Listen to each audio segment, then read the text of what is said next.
right, we're talking to a man this morning about a rental index. Richard Waind, CEO of BetterHomes, and his number crunchers have been watching the RERA rental calculator, and they say that they've noticed something. Richard, good morning. Good morning, Brandy. Thanks for having me. What's going on? Well, I got a call on Monday morning from our property management team who told me that the RERA rent calculator had been updated, and it's something we'd been waiting for a little while. It hadn't been updated for nearly 2 years, and that's going to have a bit of an impact into people's renewals this year. Right, and we have reached out to RERA. Tell me, how long is it since they were last updated, and what would be normal? It's nearly 2 years, and that is pretty normal. It's normally between 1 and 2 years that they update it. Okay. And so what kind of change have we seen? Can you give me some examples? Yeah, exactly. So the general trend is upwards. So the renewal rates that people will now see if they put their own property in there are further in line or more in line with rents that you'll see in the market today. So for a lot of tenants, that will mean that their renewals are going up.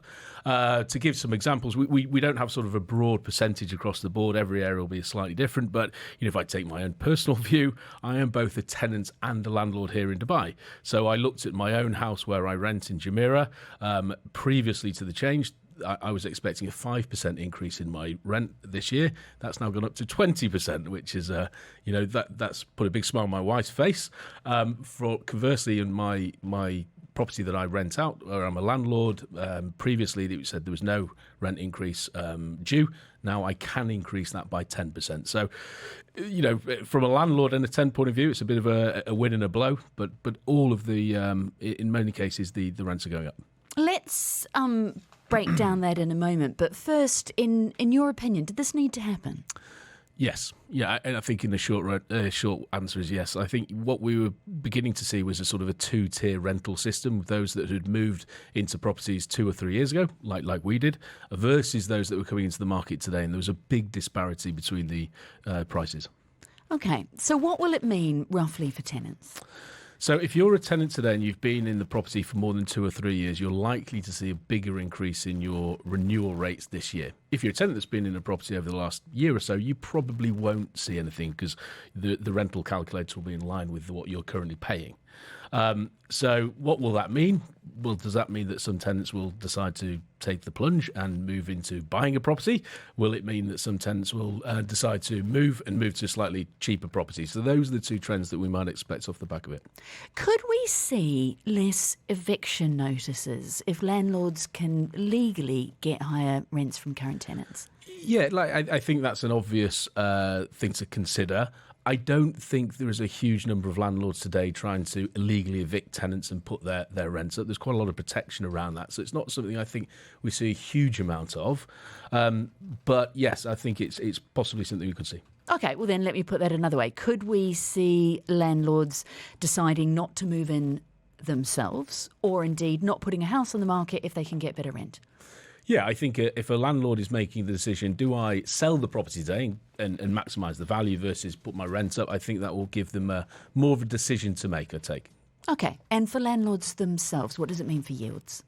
I think for landlords who have tenants in there for the last couple of years, it certainly means improved yields going forward. So, I think those that are looking to buy a property today, anyone buying a property today, it's not going to make a huge difference because they will be renting out at today's prices. This is really affecting historical rental prices, people that have been in property for 2 or 3 years.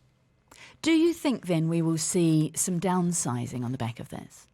Yeah, now this is where I think we might see a bit of a knock-on effect. It's likely that for some people in properties today, with rents going up, it might make them look to move, might make them look to downsize. Now, the effect of that movement in the market could be actually quite healthy for everybody. How so? Because what we've seen, Brandy, is we've got a lot of what we call sitting tenants, sat in properties on lower rents where they've been for a number of years, who in any normal time might have moved house during that period of time. That lack of movement is creating a bit of a bottleneck and it's stopping stock coming to the market. So some extra movement in the market, people downsizing, people actually moving, will create more availability. It will make more stock coming to the market, which actually conversely might bring rental prices down a little bit. What are your guys seeing on the rental front when it comes to the number of viewings that they're doing for an apartment at the moment? Well, look, rents in some key areas we know went up about 25, 26% last year. And in some of the most popular villa areas, properties are going before they even hit the market. So if we know a really, really hot property is coming to the market, we'll have a queue for it. It'll be one viewing, and we'll get the property rented.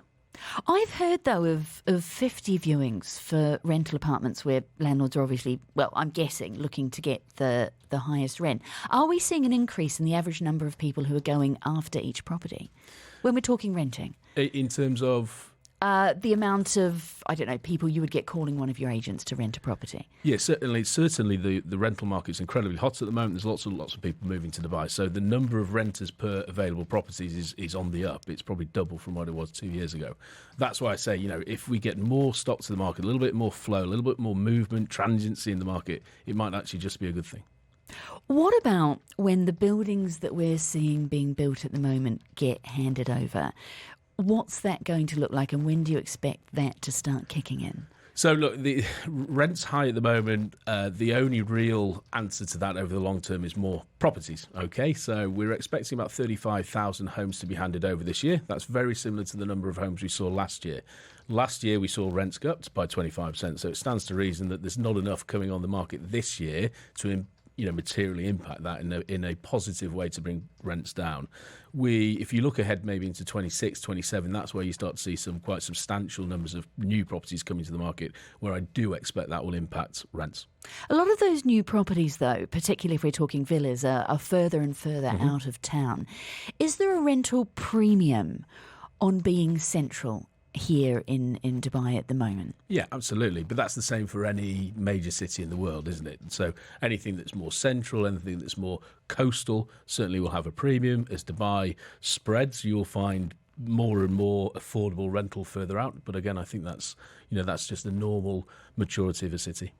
But what we think of as central is changing, and what we think of as a long commute or a long drive is changing. Are the prices changing with that? Yes, I guess so. I mean, I remember Springs being launched, and that was considered a long way out, whereas Springs now is considered a very central part of the city. But, obviously, the further out people have to travel, take into account today's traffic as well, I guess, then they can find greater value the further they go. OK, so what are you predicting to happen for rents this year before we let you go, Richard? I think I'm not predicting any major shift in the trajectory of travel that we saw last year. So I think rents will continue to rise a bit this year, although not at the same speed that we saw last year. So, if you always make me put a number on it, but I think we'll see rental rises somewhere around 10% this year. Richard Waind, CEO of BetterHomes, talking to us this morning about what's happening with rent prices and what's happening with the RERA rental calculator. We appreciate your time. By 103.8. Join the conversation.